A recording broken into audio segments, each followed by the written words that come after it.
Today, 3 senators, so we've got Bernie Sanders, Elizabeth Warren, and Tammy Baldwin have written a letter to billionaire CEO Larry Fink, telling him to support the workers of Warrior Met Coal, who have been on strike now for getting close to 300 days. And this is a strike that here on TOIT we've talked about before and other shows on the network. And outside of that, and maybe Vice or like Democracy Now! Might have checked in a little bit, has largely gone unnoticed, despite the fact that it's a very long-running strike in a sector of the economy that politicians and media pretend to care a lot about: coal workers. It's like a stereotypical, like, working class thing, literally digging coal out of the ground so that we can have energy. They pretend all the time that they care about it. But when those workers are suffering and want help, suddenly they're not interested anymore. I don't think they like coal workers. I think they like coal companies. I think they like coal CEOs, and I think that's about as far as it goes. But anyway, we want to remind you a little bit about what this strike is about, so take a look at this. Over 1,000 coal miners at Warrior Met in Brookwood, Alabama have been on strike since April 1st. No contract, no coal! No contract, no coal! The miners accepted steep pay cuts to save the mine from bankruptcy several years ago. Now, Warrior Met is making hundreds of millions in revenue, but the workers haven't seen a dime. They have made it known that they have the money to take care of these guys that are on strike, but they choose not to. Yeah, we're just ready to go back to work. The only thing holding us back is Warrior Met's, lack of good faith, negotiating. So, guess what?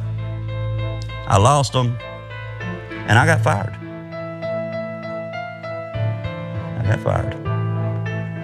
Now, shortly they brought me back, but they fought me every step of the way.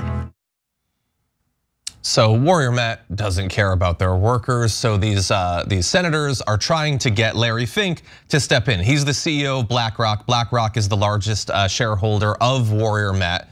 I have a feeling I know how that's probably gonna go, their attempt to get through to him. But just a little bit more information. It said in the video there that these workers made a bunch of concessions to save the company from bankruptcy. So that worked, the company didn't go under. And what happened after that? How has the company repaid them? By not repaying them. So this is back in 2016. In 2017, Warrior Met rewarded $1.4 billion in dividends to wealthy shareholders, handed out bonuses of up to $50,000 to executives. And now they've offered their workers, and the workers are not accepting, a mere $1.50 raise over 5 years, and has refused to restore healthcare and pension benefits that were taken away from them 5 days ago. So they're doing okay. You got some stock buybacks, you have dividends, you got bonuses for executives. Regular workers, though, are being left out. So what do you think about this, Nina? It's mind-numbing, it's heart-numbing, it's immoral. And I love to see, I'm glad that these senators are uniting to call these fools out, because that's exactly what they are. The workers made the sacrifice, like that collective sacrifice, so that no one would lose out. And this is the repayment that they get. They need to rain down hellfire on this company. Seriously, this is immoral. Yeah. Meanwhile, their stock price 250% increase during the pandemic, thanks to those workers who saved them from bankruptcy. Right. I mean, I'm reminded of the factory takeovers back when the Argentine economy collapsed and workers were like, what do we do? Let's run it ourselves. I'm like, let's do that. When all the rich go to Mars or wherever, they're like little Peter Thiel floating island tax haven, let's just literally seize the means of production. Obviously we transition the coal mines to wind and solar and all that, and we treat people. I'm just future tripping here, you guys. Let me have that moment. But it's great that senators are putting pressure and bringing some attention to this, and just shout out to More Perfect Union and Kim Kelly, who's been doing an amazing job covering this and other strikes, and mainstream media doesn't talk about this at all. No. They love. They're like, ooh, let's talk about just cinema and mansion and cinema. Who's gonna be next? Like this little palace intrigue BS. But this is what matters. This is who we're talking to. And here's my other thing. I would like to see Joe Biden speak out on this, but not just speak out with, words and pressure, but look, let's get some version of a Green New Deal through. We're in an emergency, we're in a pandemic. Honestly, whatever it takes to help out workers like these coal miners.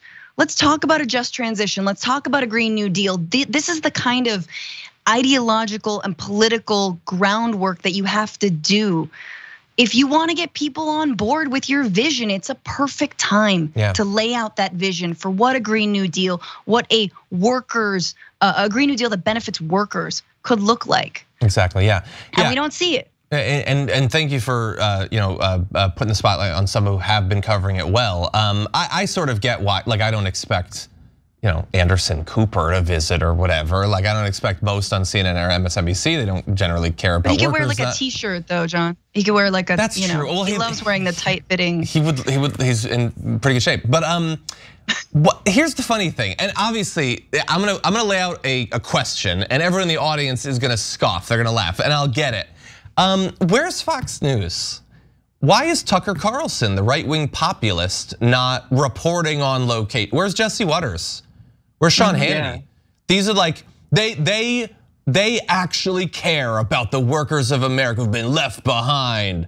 The literal coal miners. Where are they? Where's Trump? Why isn't he on the picket line supporting them? They're populists. That's big.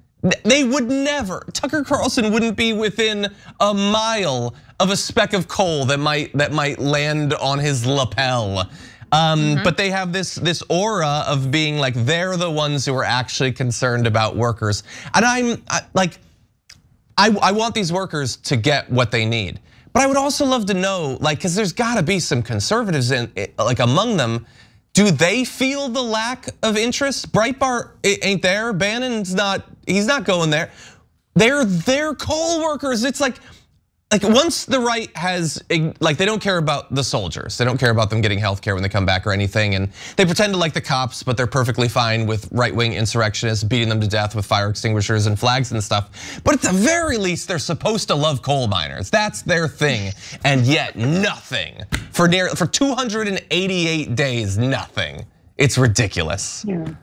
The coal miners should feel betrayed. Really, this is class warfare. This is a real life and real time example of class warfare. The working class willing to make a larger sacrifice for the greater good. And then the company store itself, once it's buzzing again, it's extra buzzing right now, turning their backs on the very people that helped them not only be solvent, but to be better than solvent. Class warfare. So they should feel betrayed by these folks. Yeah. Thanks for watching The Young Turks. Really appreciate it. Another way to show support is through YouTube memberships. You'll get to interact with us more. There's live chat emojis, badges. You've got emojis of me, Anna, John, JR. So those are super fun. But you also get playback of our exclusive member-only shows and specials right after they air. So all of that, all you gotta do is click that join button right underneath the video. Thank you.